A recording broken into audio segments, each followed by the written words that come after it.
19-20 का ही फ़र्क रहेगा। इससे भी अच्छा खासा न्यूट्रिशियस वैल्यू उनको मिल जाता है, न्यूट्रिएंट्स काफ़ी अच्छे मिलते हैं इससे भी। तो ये एक बहुत ही अच्छा सब्सटीट्यूट है अगर किसी को भी मतलब ऐसा है कि welcome back to a new video guys. मुझसे काफ़ी बार हमारे काफ़ी सारे जो व्यूवर्स हैं वो ये सवाल पूछते हैं कि फ़िश बेबीज़ को क्या फ़ीड करना चाहिए, मतलब ऐसा कोई फ़ीड जिसमें उन्हें ज़्यादा टाइम भी ना लगे और मतलब इजीली अवेलेबल हो जाए और आसानी से फ़ीड करे और फ़िशेज़ भी खा ले। तो आज मैं आपको उसी फ़ीड के बारे में बताने वाला हूँ। जैसे कि आपको पता होगा डीकैप्सुलेटेड बेबी ब्राइन श्रिम्प।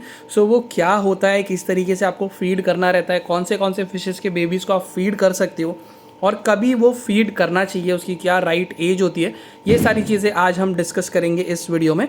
चलिए हम वीडियो को स्टार्ट करते हैं। मेरा नाम है अमान और आप देख रहे हो मेरा यूट्यूब चैनल आसमान एक्वेंचर। जैसे कि अभी मैंने आपको पहले बताया है कि हमारे जो बेटास के बेबीज़ हैं उसको मैंने इस एक्वेरियम में, जहाँ पे पहले गप्पी हुआ करते थे, उस वाले एक्वेरियम में शिफ्ट कर दिया है। इस एक्वेरियम में शिफ्ट करने का जो रीज़न था, जाहिर सी बात है कि उनको बड़ी जगह चाहिए रहती है अच्छे से ग्रो होने के लिए। उस वजह से मैंने इस एक्वेरियम में इन्हें डाल दिया था। और आपको यहाँ पे साइज़ वेरिएशन नज़र आएगा। काफ़ी बार मैंने बताया है, दोबारा भी मैं आपको बता देता हूँ। साइज़ वेरिएशन कोई भी आप फिश ब्रीड करते हो उसमें रहता ही है। प्लस यहाँ पे ये 2 डिफरेंट बैचेज़ है, पता नहीं 3 बैच भी हो सकते हैं, क्योंकि जब मैंने मेल फीमेल को इस वाले एक्वेरियम में रखा था तो ये हो रहा था कि वो बैक टू बैक ब्रीड कर रहे थे, हर 3-4 दिन में ब्रीड कर रहे थे। जैसे आपने देखा ये साइड में बहुत सारे रूट्स है, तो जो भी बेबीज़ उस रूट्स में रह के सर्वाइव कर गए, तो इसमें ऐसे काफ़ी सारे बेबीज़ थे जो उसमें बच के रह रहे थे, क्योंकि फ़ीमेल को तो मैंने रिमूव कर दिया था बट मेल को मैंने यहीं पर रखा था। तो अभी आप इन दोनों को देखिए, साइज़ में डिफरेंस दिख रहा होगा। साथ ही साथ आपको और छोटे बेबीज़ भी दिखेंगे, वो भी मैं आपको बताऊँगा। जैसे कि आज मैं आपको फूड जो बताने वाला हूँ वो डीकैप्सुलेटेड बेबी ब्राइन श्रिम्प्स है। डीकैप्सुलेटेड आप वर्ड से ही समझ जाओगे कि उसका जो मतलब शेल है, उसके ऊपर शेल नहीं रहता है, उसका शेल ऑलरेडी रिमूव किया हुआ रहता है। जैसे नॉर्मली जब हम live baby brine shrimp feed करते हैं तो वो हमारे पास एग्स होते हैं जिसको हम हैच करते हैं, जिसका प्रोसेस मैंने आपको ऑलरेडी एक्सप्लेन किया है वीडियो के थ्रू। उसमें क्या होता है, थोड़ा सा टाइम लग जाता है और उसको मेंटेन करना, वो सारी चीज़ें उस पर ध्यान देने में थोड़ा सा टाइम कंज्यूमिंग वो लगता है। बट डीकैप्सुलेटेड बेबी ब्राइन श्रिम्प जो है, ये ऑलरेडी उसका शेल, मतलब उसको इस तरीके से प्रोसेस किया है कि उसका शेल पहले से ही निकला हुआ रहता है। इसको आपको क्या करना होता है, इसको आपको नॉर्मली एक वाटर में मिक्स करके थोड़ी देर के लिए रखना होता है। थोड़ी देर के बाद रखने के बाद आप अपने फिशेस को डायरेक्ट फीड कर सकते हो। जैसे अभी ये रूट्स में देखिए, यहाँ पे सारे बेबीज़ जो है वो हाइड करते हैं। हालांकि आपको पता होगा ये वाइल्ड रेड स्प्लेंडेन बेटाज ही है। उस हिसाब से ज़्यादा करके वो प्रेफर करते हैं हाइड करके रहना। मतलब आप देखोगे इनके जो पेरेंट्स भी है, मैं जब ये बेबीज़ मतलब जब ये एग्स ले कर रहे थे तो तभी उसमें जो मनी प्लांट था उसका लीफ एक जहाँ पे था ना, वो मेल उसके नीचे ही मतलब बबल्स जमा कर रहा था। तो ये ऐसा बहुत हाइडिंग स्पेस मतलब हाइडिंग स्पॉट्स ढूंढते हैं और ज़्यादा करके वहीं पर रहते हैं। और सबसे इम्पॉर्टेंट, वैसी जगह पर ये काफ़ी ज़्यादा मतलब सेफ़ फील करते हैं। और इस तरीके के एक्वेरियम मुझे बहुत ज़्यादा पसंद है। हालांकि ये कोई सेटअप नहीं है बट स्टिल ऐसा वो थोड़ा नेचुरल वाला टच रहता है, वो मुझे अच्छा लगता है। पीछे का बैकग्राउंड आप प्लीज़ इग्नोर कीजिए, क्योंकि मैंने उसका स्क्रीन निकाल दिया था जस्ट कि मैंने सोचा सनलाइट आएगी तो अच्छा होगा, बट वो मुझे नहीं निकालना चाहिए था, क्योंकि जो इनडायरेक्ट सनलाइट है वो भी बहुत हो जाती है। जो हमारे इस एक्वेरियम में प्लांट्स रख सकते हैं उनके लिए अभी जो डायरेक्ट सनलाइट आ रही है उससे काफ़ी ज़्यादा एल्गी इश्यूज़ होता है। खैर वो तो एक डिफरेंट टॉपिक है। जैसे मैंने आपको बताया, नेचुरल सेटअप मुझे पसंद है, जिस वजह से हमने एक ब्राउन वाटर एक्वेरियम भी सेट किया है और अल्हम्दुलिल्लाह काफ़ी अच्छा चल रहा है। मतलब एकदम नो मेंटेनेंस समझ लीजिए, और बहुत अच्छे से वो चल रहा है।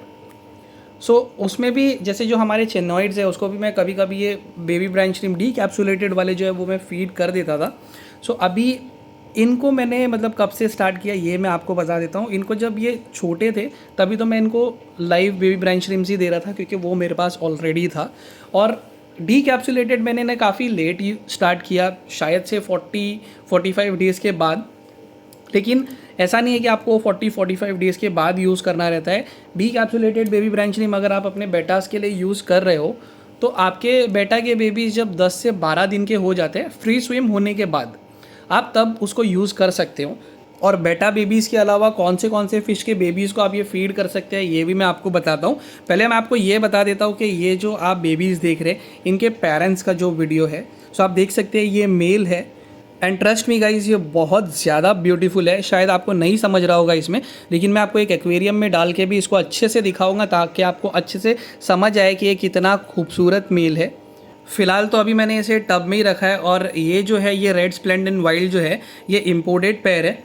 जैसे कि आप अभी इस टैंक में देखिए, जो नॉर्मल आप देखोगे, जो नॉर्मल मार्केट्स में अवेलेबल है, आपको दिख रहा होगा कि इसमें डिफरेंस है। इसका खूबसूरती, इसका बॉडी, फिन्स आप अगर कंपेयर करोगे तो ये काफ़ी डिफरेंट है और बहुत ज़्यादा प्यारा है।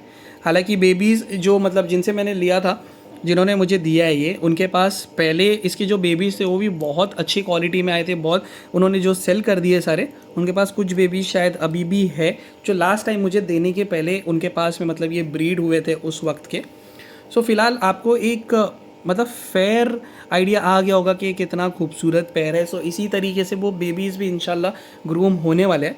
सो अभी आप ये बेबीज़ का जो साइज़ देख सकते हैं, आप देखिए ये इतने छोटे हैं, लेकिन कलर वगैरह कैसा है, जो थोड़े बड़े हो गए हैं उनको आना स्टार्ट हो गया, और जो थोड़ा ब्राउनिश टिंट दिख रहा है वो मेरे हिसाब से तो फीमेल रहेगा। सो चलिए पहले मैं आपको बता देता हूँ अभी डीकैप्सुलेटेड ब्राइन श्रिम्प्स के बारे में। सो देखिए ये है वो पैकेट, और ब्रांड अगर आप देखेंगे तो ये GSL डीकैप्सुलेटेड ब्राइन श्रिम्प्स एग्स है, और मैं ये लेता हूँ वर्देश भाई से। ओके, वो मुंबई में ही लोकेटेड है। उनका कॉन्टैक्ट नंबर आप स्क्रीन पे देख सकते हैं और मैं डिस्क्रिप्शन में भी ऐड कर दूंगा। सो जेन्युइन सेलर है, काफ़ी सालों से मैं इनसे ले रहा हूँ ब्राइन श्रिम्प्स वगैरह। सो आप उनको कांटेक्ट कर सकते हैं। तो देखिए ये इतना सा क्वांटिटी मैंने लिया है, इसमें लगभग 70-80 बेबी शायद होंगे। सो आपको एक छोटे से इसको मतलब कंटेनर में ले लेना है, उसमें आप पानी मिक्स कर लीजिए। पानी मिक्स करने के बाद इसको अच्छे से मतलब पूरी तरीके से उसमें वो जो बबल्स वगैरह दिख रहे हैं उसको स्पून से आप अच्छे तरीके से हिला के पूरा नॉर्मल कर दीजिए ताकि वो बबल्स वगैरह ना रहे।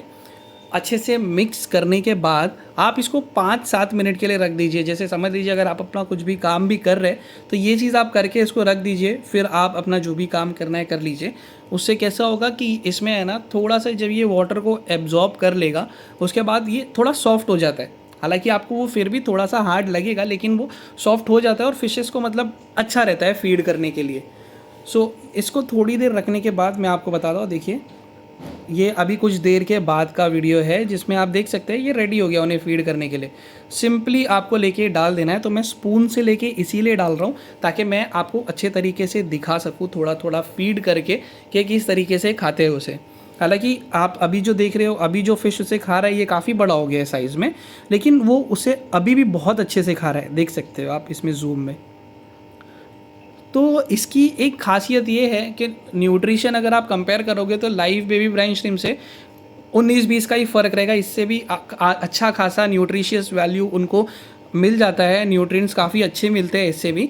तो ये एक बहुत ही अच्छा सब्सटीट्यूट है अगर किसी को भी मतलब ऐसा है कि टाइम नहीं है बेबी ब्राइन श्रिम्प हैच करके फीड करने में उनके लिए। खाली ये कैसा है मैं आपको बताता हूँ, अगर आप गप्पीज़ के बेबीज़ को फीड कर रहे हो ना तो वो आप न्यूबॉर्न को भी फीड कर सकते हो। ये मैं आपको डायरेक्टली इसीलिए बोल रहा हूँ क्योंकि ये चीज़ मैंने खुद ट्राई किया है और मैंने पूरा रेस किया है गप्पीज़ के बेबीज़ को न्यूबॉर्न से ये फीड करके। अगर मैं बात करूँ बेटास की या तो फिर मैं बात करूँ एंजल्स की या फिर डिस्कस की, तो बेटास के बेबीज़ को जैसे मैंने बताया कम से कम 12 दिन के बाद आप स्टार्ट करें, 12 से 15 दिन, तो बहुत अच्छे से वो खाएंगे। डिस्कस बेबीज़ जो है, डिस्कस बेबीज़ जब बॉडी पे से हट के जैसे फ्री स्विम होने के बाद 12-15 दिन हो जाते हैं तभी उन्हें फीड हमें देना पड़ता है। तो उस टाइम इनिशियली आप अगर उन्हें लाइव फीड दोगे तो ज़्यादा बेटर है। लाइव फीड मतलब 3-4 दिन आप दोगे उसके बाद ये स्टार्ट करोगे। लेकिन डिस्कस के बेबीज़ जो है वो फ्लोर पे भी सर्च करना चालू कर देते हैं फूड, तो आप अगर उनको 12 से 15 दिन के बाद डायरेक्टली बेबी ब्राइन श्रिम्प का डीकैप्सुलेटेड वाला भी दोगे तो भी वो खाएंगे। खाली एक चीज़ का ध्यान रखना है कि आपको ओवर फीड नहीं करना है। हाँ, एंजल बेबीज़ की भी मैं बात करूँ तो एंजल के बेबीज़ को भी आप कम से कम फ्री स्विम होने के 12 से 15 दिन बाद ही ये फीड कीजिए। तो ये सारे मतलब आपके जो फिशेस के बेबीज़ के ग्रोथ के लिए ना बहुत अच्छा। फर्स्ट फीड कभी भी उनको लाइव फीड आप दो क्योंकि वो जब इनिशियल लेवल रहता है उनका ग्रोथ का तो बहुत अच्छा हो जाता है उनके लिए। हालांकि और भी सब्सटीट्यूट है लाइव फीड के, लेकिन एक लाइव फीड आप दोगे ना वो बहुत अच्छा है। बेबी ब्राइन श्रिम्प जो लाइव रहता है और ये डीकैप्सुलेटेड साइज़ में कोई डिफरेंस नहीं है, लेकिन जब वो छोटे रहते हैं ना उन्हें नहीं समझ आता है, उन्हें इतना सेंस नहीं रहता है कि ये इसको जाके खाना है। तो जब लाइव आप देते हो तो वो यहाँ वहाँ उनके सामने घूमते रहते हैं ना, तो वो उसकी तरफ अट्रैक्ट होकर खाने लग जाते हैं। सो उसका आपके पास अगर एडल्ट गप्पीज़ है उसको भी आप ये दे सकते हो डीकैप्सुलेटेड ब्राइन श्रिम्प, और बहुत अच्छे से खाते हैं एडल्ट गप्पीज़। बेटास इतना अच्छे से नहीं खाते हैं जो मतलब आपके एडल्ट होंगे, लेकिन खाते हैं। आपके पास जो भी नैनो फिशेज़ है उसके लिए डीकैप्सुलेटेड ब्राइन श्रिम्प बेस्ट है, और कोई भी फ़िश के बेबीज़ को ग्रो करने के लिए आप इसको फर्स्ट प्रियोरिटी भी दे सकते हो एक बार वो 12-15 दिन के हो जाते हैं उसके बाद, क्योंकि ये बहुत अच्छा है। इसका जैसे मैंने बताया आपको न्यूट्रिएंट्स उतना ही उन्हें मिलने वाला है लगभग। सो ऐसा कोई आपको दिक्कत नहीं होगी। और काफ़ी लोग मुझसे सोर्स पूछते हैं, तो आप डिस्क्रिप्शन में कॉन्टैक्ट डिटेल चेक कर लीजिए, होम डिलीवरी भी कर देते हैं वो, और मैं काफ़ी साल से उनसे ही मंगवा रहा हूँ, जिस वजह से मैं पूरे कॉन्फिडेंस के साथ उनका डिटेल्स आप लोगों के साथ शेयर कर सकता हूँ। सो अभी आप देखिए सारे बेबीज़ का ग्रोथ आपको नज़र आ रहा होगा। इसी के साथ मैंने आपको जो है बेबीज़ का ग्रोथ अपडेट भी दे दिया बेटा के, क्योंकि काफ़ी लोग पूछते हैं। सो बस आज के वीडियो को यहीं मैं एंड करता हूँ। अगर आपको ये वीडियो अच्छी लगी तो वीडियो को लाइक और शेयर ज़रूर कीजिए, और कैसी लगी कमेंट करके ज़रूर बताना।